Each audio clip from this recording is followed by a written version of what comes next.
Welcome to Rocquel Calist Show. Rocquel Calist Show.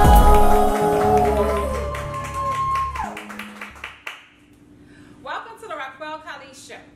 I am your host, Rocquel Calist. Today's show will make you mad, but also move you. As a child, we expect our parents and our family to protect us, but those are often the ones that hurt us. How do we heal from sexual abuse? Today, one of my guests is going to talk to us about that. I want everyone to welcome Kimberly Crawford, the co-founder of the Power Panel. Thank you so much for being here. Yeah, no problem. You're very welcome. Yes. So, this is so important to tell your story because I know it's important for you to share it, but it's necessary. Very necessary. So I want you to begin and tell us how all this begun. Well, the only way to begin is to start at the beginning. The first time that I was molested, I was 5 years old. I was molested by my grandfather. My grandmother left me home to go bowling, and he molested me. And I told my grandmother, and she didn't believe me, or she chose not to believe me. I always tell people that something happened that day. When a traumatic experience occurs in your life, it changes you forever. My innocence was stolen. Yes. And when you steal a child's innocence, it can never be given back, ever.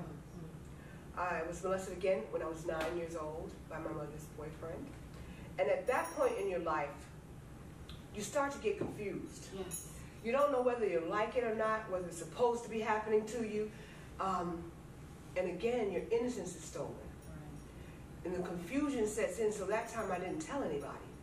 And we were living in Newark, New Jersey. I'm from New York, by the way. And we were living in Newark, New Jersey because my mother was a runner. So when things didn't go right in her life, she just would pick up and move. And I want you to understand that my mother was independent before independent became popular.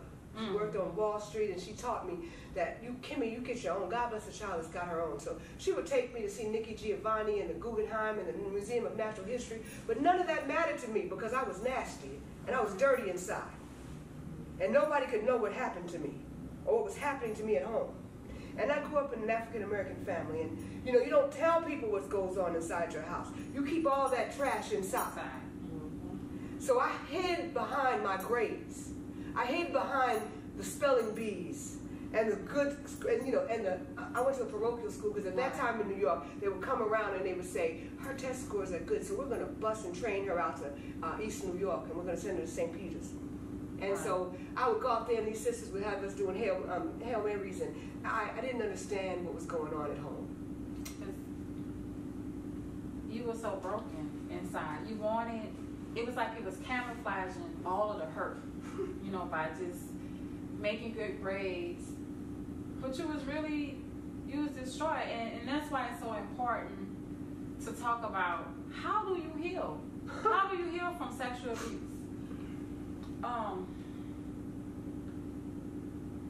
As you start with this, because I want y'all to be aware, like I told y'all in the beginning, you're going to get mad, but you're going to be moved by her, I would say, her strength. Healing doesn't come right away.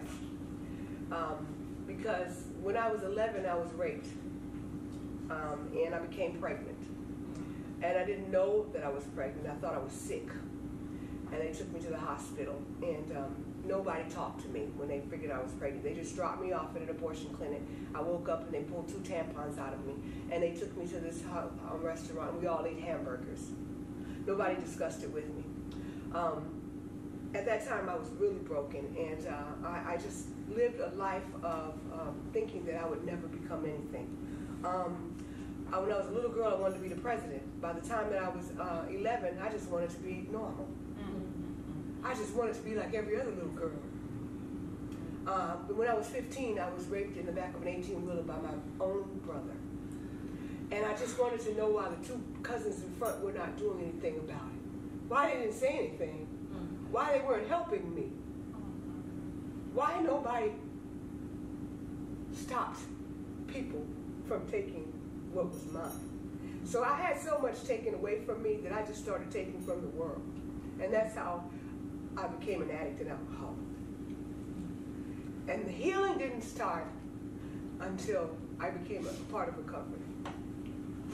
I have 2 degrees. I started working on a 3rd degree, but I always say 3 degrees and 3 federal felonies. So I didn't start healing until I went to the penitentiary.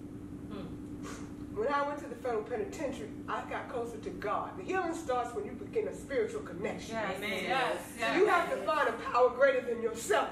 Yes. Because you can't heal until you find Him. Amen. And that's why I started the Power Panel.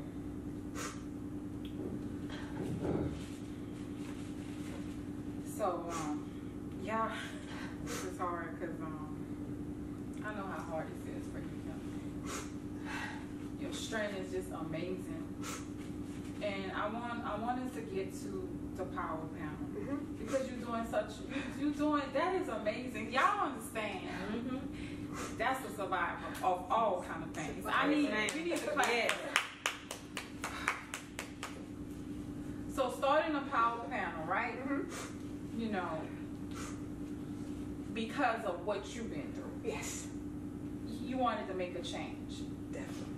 So I want you to tell the viewers about the Power Panel. But I'm going to just give you a moment. I just want to just talk to the viewers right now. This is something that happens every day in someone's home. If it hasn't happened to you, it probably happened to someone you know. We got to stop. When I say stop, letting it be like you can't speak on it. We got to stop acting like it didn't happen. Because healing only begins when you are able to share your truth. And when you don't tell a young girl that let me get you help, these are the things that happen. As Kim already shared, you know, it became hard for her. So I need everyone to make your voice be heard. Woo, she said something. So the Power Panel is co-founded by my sister and I, and we are survivors. You can be a survivor from a lot of things. I'm a survivor of sexual abuse. I'm a survivor of prison reform. I'm a survivor of addiction. We turn pain into power. Amen. We use our voices to speak up. Yes. We champion human trafficking. Yes. We work hand in hand with the Federal Bureau of Investigations. I want you to follow thepowerpanel.org. We put pink boots on the ground and we champion House Bill 141. On November 10th, we will be meeting at 8:45 a.m. at McDonald's on Fulton Industrial Boulevard. We wear pink boots and we will be going up and down Fulton Industrial. That's our first one. And there is a House Bill 141 that was passed in 2013. Nobody enforces this bill, very few people. You can call if you see something, hear something, or suspect something that is human trafficking. And we heard human trafficking. There's a human trafficking hotline, 888-373-7888. It can be found on our website. There are 1 million women trafficked in America right now. There are over 350 each month in Atlanta, Georgia. Human trafficking makes $33 billion a year. I meet with the FBI once a month. Our panel does. You can meet with us anytime you like by hitting our chat. You can join us. We have an event at AMC Theaters. Rocquel was at our last one. We partner with Rashad Ritchie from Real Talk Radio. He's our facilitator. We have another event on December 1st. We show a movie and we have questions and answers. We will be at the Super Bowl with the FBI, putting pink boots on the ground. Yes. But I have to say this, right? Did y'all hear the story? She went from being in prison to working with the FBI. Can I get an applause for that?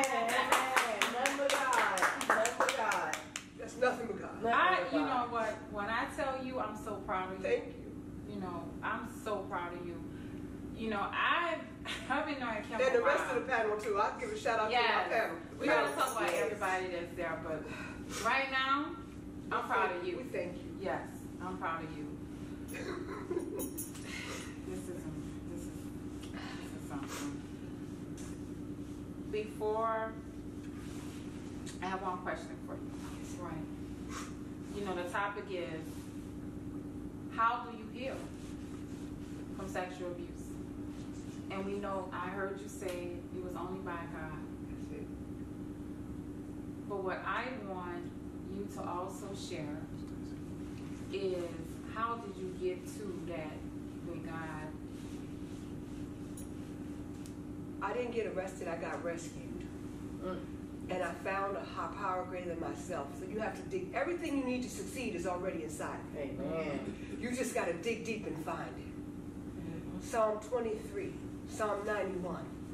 And whoever you serve, it doesn't have to be God. I choose to serve Jesus Christ. Amen. But whoever you serve, you got to get on your knees, on your face, and find it. And a spiritual connection is what you need. Thank you, Kim. You're welcome. Yeah, I heard it. To find it, to healing, you have to find some spiritual connection. I thank everyone for being here.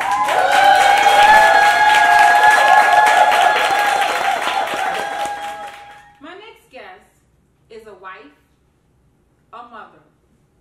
Please give it up for Ms. Griffin.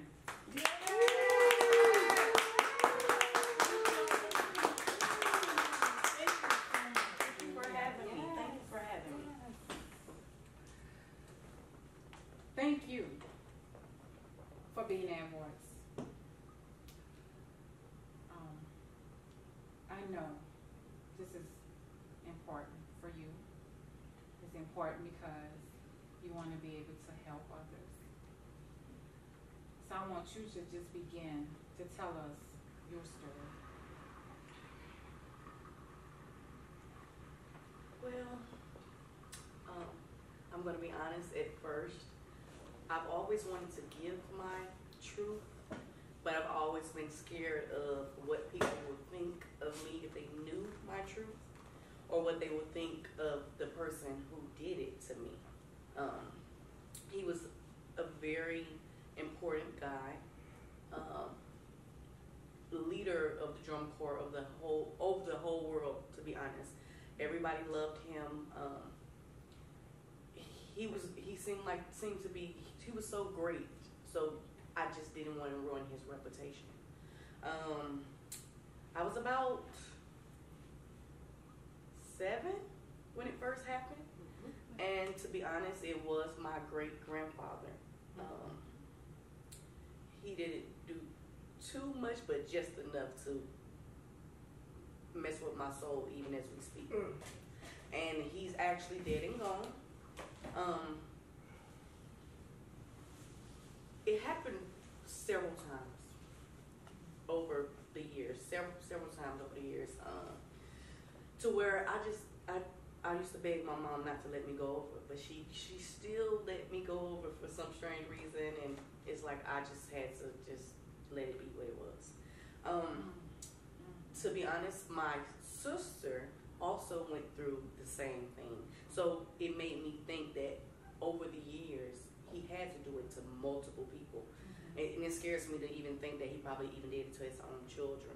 So I just didn't say anything about it. My sister, she spoke about it, and my mother whooped her and did not believe her. So I was like, okay, well, if she's not going to believe her, then Let's talk about that. Yeah, it's pointless. So, how did it make you feel? You know this is going on. Then you find out it's going on with your sister. She began to tell your mother, but no one didn't want to believe her.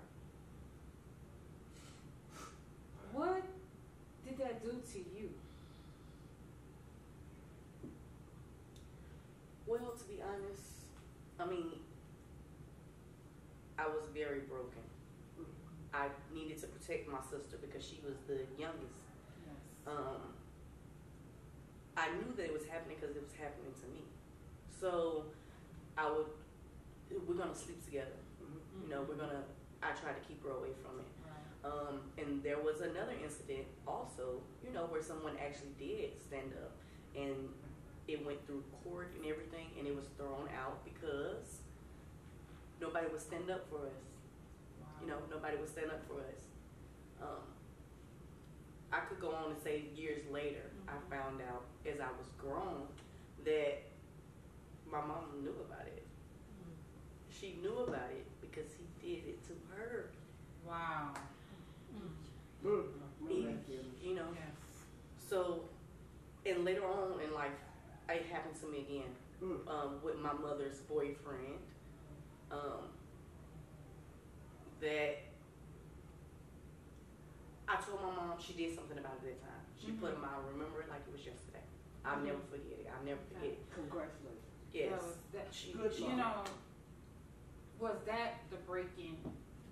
At that time when you told your mother about her boyfriend doing what he did, how did you feel? Was that the beginning of you feeling like, you know what, someone is now hearing me? Can it stop for me? In that moment, I was like, I watched him as he walked away, and we were hugging each other, and I was just like, okay, great. But over time, I let the grandfather thing, I buried it. Like I was burying everything, you know, trying to figure out, like, what did I do wrong? So as you were burying everything, what type of things you was doing to, when you say, because, you know, when we think about burying, we trying to get rid of it, cover it. So what kind of things that you were doing? So from the beginning, I wouldn't let anybody in.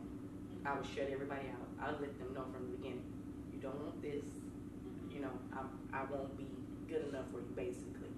Running the streets, not necessarily young or anything, but after I had children. Partying, drinking, just anything to try to cope with what was going on. Being that I never even spoke my truth, honestly. I felt like that my mom buried it. Like, she never mentioned it ever again after that day. So maybe she was burying it too. So, I was just doing a whole lot. I took care of my children, things, but after they were laid down, we were partying, you know. And once I realized that that wasn't it, I had to figure out, what is it, you know? What is it? When I moved back with my grandfather, everything started coming back up.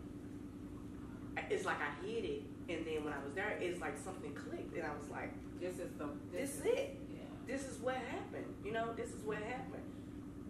So, I was just like, okay, I gotta figure out a way. So I just sat by myself after destroying so many people, destroying them, and finally found myself. And that's when God stepped on the scene, like, dramatically.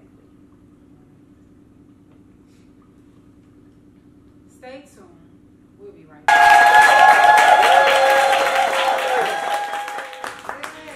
Welcome back. For those who are just tuning in, our topic today is, how do you heal from sexual abuse? First of all, I just thank you so much for giving us your truth. Yes. You said something very powerful. You said that it was when you moved back with your grandfather, everything just came back to you. Can you speak on that? It's a little hard for me.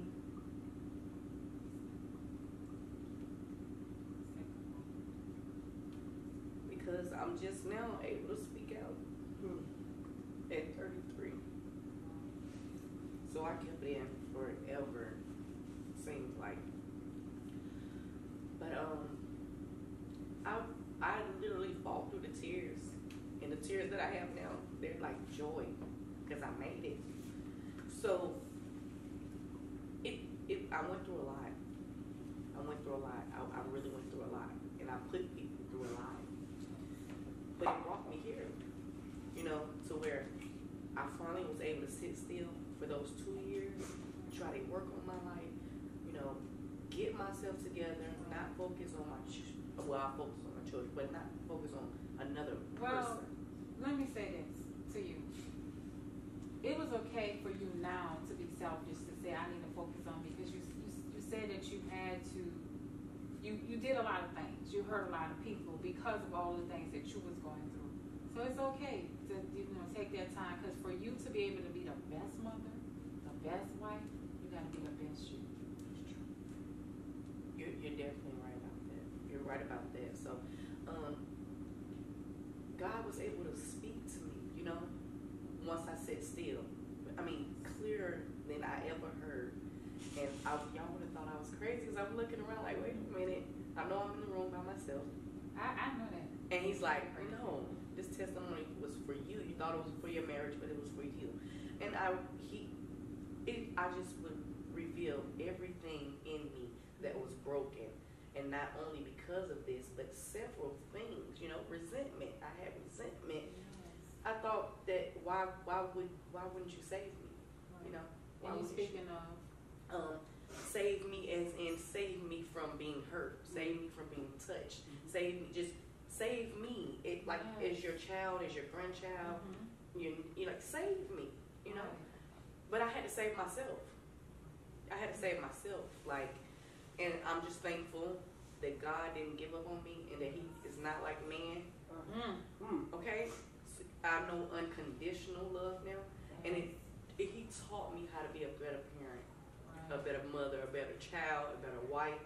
So I want to thank you for having this show, so that we can speak out, because people need to know the truth and stop protecting the people that hurt us. Yes. Just stop protecting them, because we didn't do anything wrong. No. We're kids. So I'll say all that to say, it doesn't matter when you get there, as long as you get there. It don't matter when you start. So I'm thankful. I want to thank everybody. It's amazing. And I'm glad you said that, because I'm glad you said that. One of the things that I know that you're personally trying to work on is trying to be able to be that voice, to help people, to thank them. So I know that you're working on something amazing. Yes. And that brings a smile to me, to my heart and joy, because as you said, we people can't be ashamed. Like we got to tell our truth, and we need people to help us save ourselves. True. So I want you to just speak briefly. Okay. Got you. Briefly. Got you. About what you're working on. All right. Cool. So I'm excited. All the things that I've been through, all the hurt and thing, it got me to a point to where I want to help save people. Even if I save one family, I'm saving somebody. So I'm starting a nonprofit organization to help save families. Help save families, spiritually, credit, all that type of finances, job placement, career, apartment placement, anything to help save them, to get them off the street, to get them back in life. So I want to thank you guys so much. Yes. Thank you so much. I really appreciate it. Yeah. So thank you. It's so important, guys, that we be a voice. It's so important that we listen when people are crying out for help. It's important to know that you are not alone. So for those viewers who are tuning in, if you know someone, or if it's yourself, or just something you've been battling, and you're trying to figure out, why do I have this behavior? Why I'm going through this? What's going on with me? Why I seem to can't find love? Why I'm going in all these different relationships? Why I have so many different resentments? Yes, track back to our past. Yes, identify it. Yes, speak on it. Yes, get help. Yes, talk about it. Yes. Don't be ashamed, because healings begin when you tell your truth. yes. This has been your host, Rocquel Calist. Yes. Yes.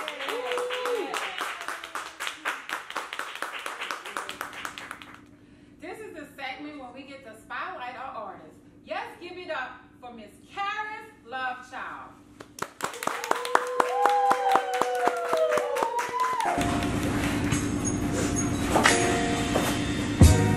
I wrote letters in my notebook, many thoughts about you. I didn't know what to say, but I knew what to feel. Let me speak my truth. It's kinda hard to reveal all the thoughts that I feel, but I know in my heart, when things fall apart, they all come together. Got me saying never, I'm thinking of forever. You my words in my heart, I knew it from the start. I never had to guess, just needed to be sure. I need you to be mine as much as I am yours. Do you feel the blood as it flows through me? Put a smile on my face, you know the kind that can't be erased.